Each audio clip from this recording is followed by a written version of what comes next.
Ini adalah Yamaha MT-15 yang dikenalkan di Indonesia di awal tahun 2019, tepatnya di bulan Januari. Dia hadir buat menggantikan Yamaha Sabre, Yamaha Sabre ataupun Sabre yang jenisnya tuh mirip-mirip kayak gini, naked bike dengan tampilan yang gagah. Tapi Yamaha MT-15 ini Januari tahun depan udah 3 tahun nih. Jadi artinya apakah masih layak untuk kalian beli tahun ini ataupun di tahun depan? Kita cari tahu di video ini.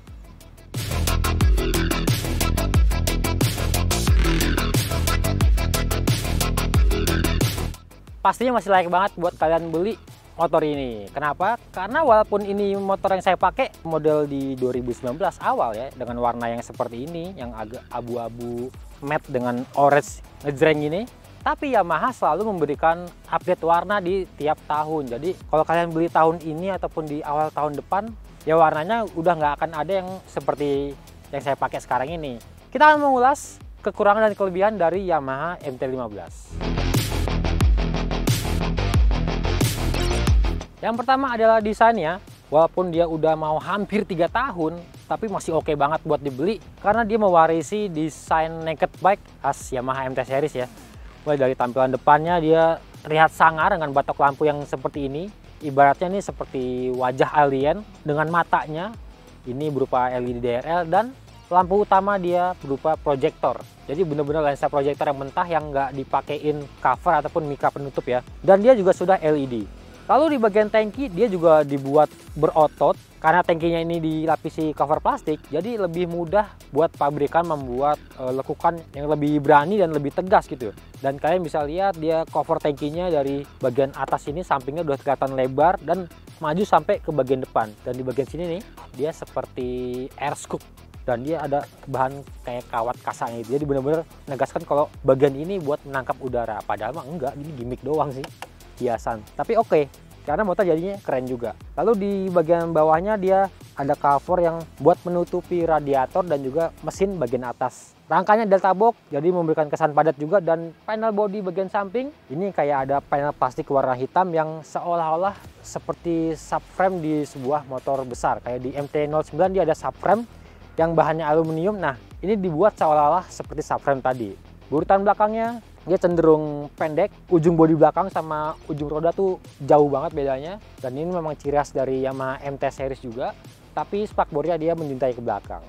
Secara tampilan sini udah oke banget, desainnya oke, masuk ke anak-anak muda, ke orang tua yang mau bergaya beda, yang bosen pakai Yamaha Fiction mungkin bisa beli ke Yamaha MT-15.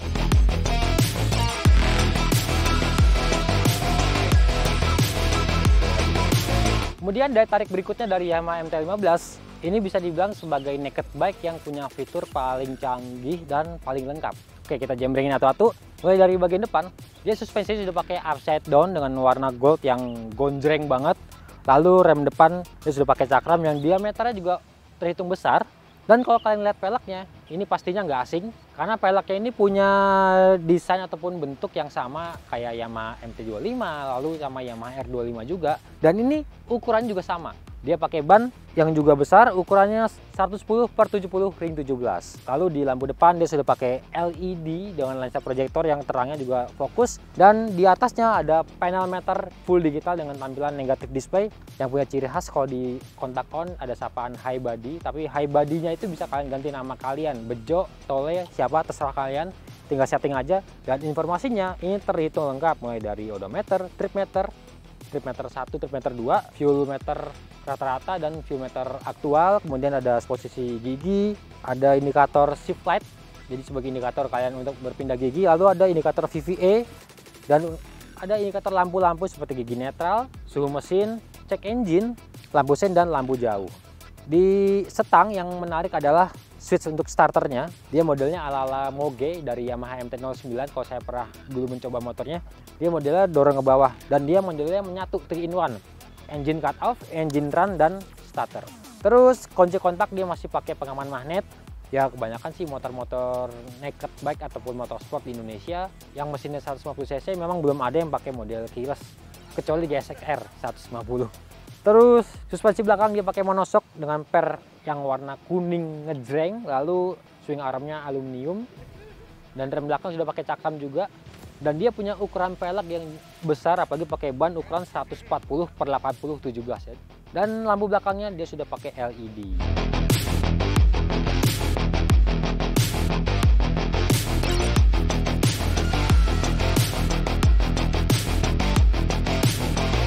Lalu daya tarik berikutnya dari motor ini adalah bagian mesinnya. Dia pakai basis mesin yang sama kayak Yamaha R15, lalu Yamaha Vision R, dan sekarang dipakai di Yamaha MT-15.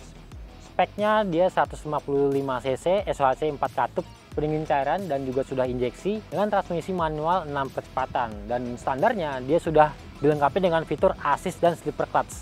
Jadi handle couplingnya nih rasanya tuh empuk-empuk kenyal gitu. Jadi kalau buat di kemacetan sih saya pakai motor ini nggak ada problem ya di kemacetan harian. Terus fitur slippernya saya lakukan kick down gigi transmisi dengan cepat gitu ya. Gejala roda belakang itu mengunci itu minim banget sih. Jadi kalau saya kemarin hujan-hujanan saya agak kick down cepat, roda belakangnya itu lebih minim mengunci karena kalau basah udah pasti lebih licin. Jadi secara nggak langsung sih fitur ini juga ngebantu juga supaya traksi belakang lebih kejaga kalau waktu shift down.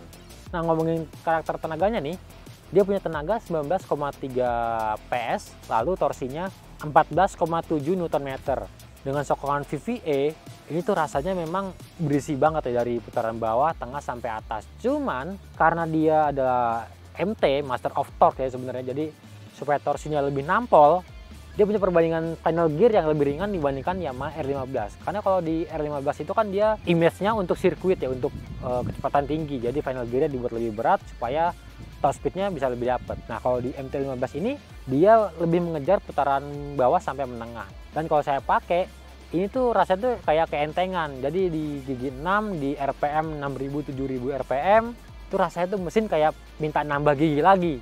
Tapi kalau kalian tetap buka gas, mesinnya sih akan tetap naik terus ya, sampai menuju kecepatan puncak. Nah, kalau untuk data akselerasi, konsumsi bahan bakar, dan juga top speed, kalian bisa lihat di scene berikut ini.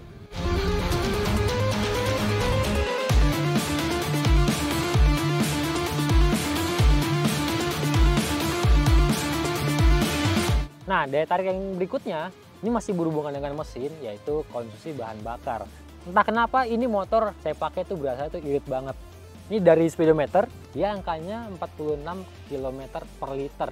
Itu kalau dipikir-pikir bisa setara kayak motor-motor Matic yang 125 cc, 150 cc. Kalau Honda Scoopy sih udah itu levelnya udah di atas mode dekat-dekat 50 ya. Tapi kalau buat ukuran motorsport, mesinnya udah lebih bertenaga dan bobotnya juga pastinya lebih berat.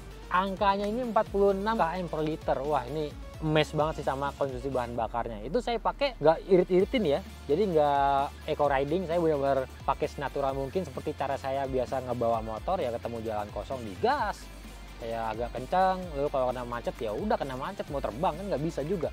Jadi konsumsi bahan bakarnya nih terhitung irit. Dan kalau kalian masih anak sekolahan yang uang hariannya atau uang bensinnya itu masih dari orang tua, ini top banget sih. Full tanknya 10, sekian liter, jadi kalau dari full tank kalian bisa melaju sejauh 400 kiloan. Bahan bakarnya pakai oktan 92 dan bobot saya 74 kg. Jadi kalau kalian lebih enteng pastinya bakal lebih irit lagi nih bensinnya.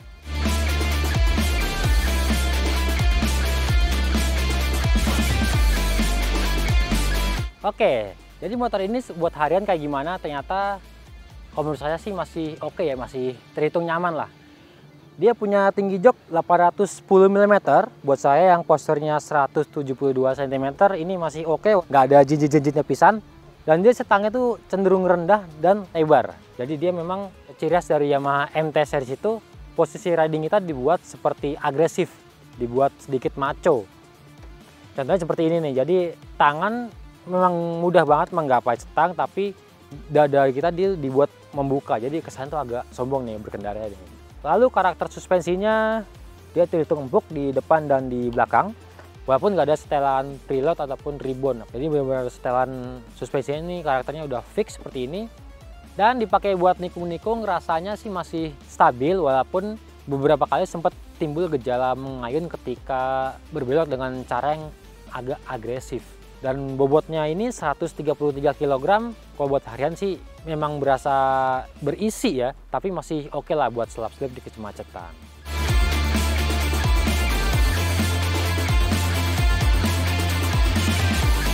Tadi kita udah ngomongin enaknya dari Yamaha MT-15 ya, keunggulannya lah. Dan sekarang kita ngomongin yang nggak enaknya dari Yamaha MT-15. Jadi kalau saya pakai motor ini, kalau di durasi berkendaranya agak lama, berasanya tuh di selangkangan tuh agak kayak kesemutan lah. Karena dia di bagian jok, terutama di bagian depan sini nih, dia cenderung keras dan busanya tuh tipis banget.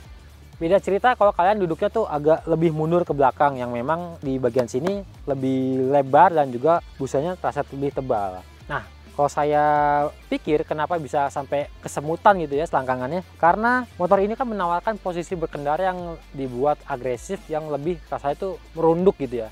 Karena kecenderungan itu, jadi posisi badan kita lebih bertumpu ke bagian jok sini nih, terutama bagian antara jok dengan cover tangki, jadi bagian sini. Tapi walaupun begitu, posisinya dibuat agak merunduk ya, tangan sih nggak sampai yang pegel banget, karena memang beban tubuh tidak bertumbuh ke tangan seperti halnya kita pakai motor sport full fairing. Nah, hal berikutnya yang agak bikin gak enak dari motor ini adalah harganya. Dia harganya 37,4 jutaan ya. Itu memang lebih tinggi dibandingkan dengan Yamaha Vision R yang sama-sama pakai mesin 155 cc dengan VVA juga, assist clipper clutch pula. Harganya itu masih di angka 30 juta kecil. Dan kalau kalian bandingkan pula dengan merek sebelah seperti Honda CB 150R Streetfire, itu juga harganya masih di bawah Yamaha MT-15. Ya mungkin itu jadi salah satu penyebabnya kenapa motor ini agak jarang terlihat di jalanan. Tapi kalau kalian beli motor ini, ya karena jarang ya pasti jadi pusat perhatian dan kalian akan terlihat lebih keren sendiri.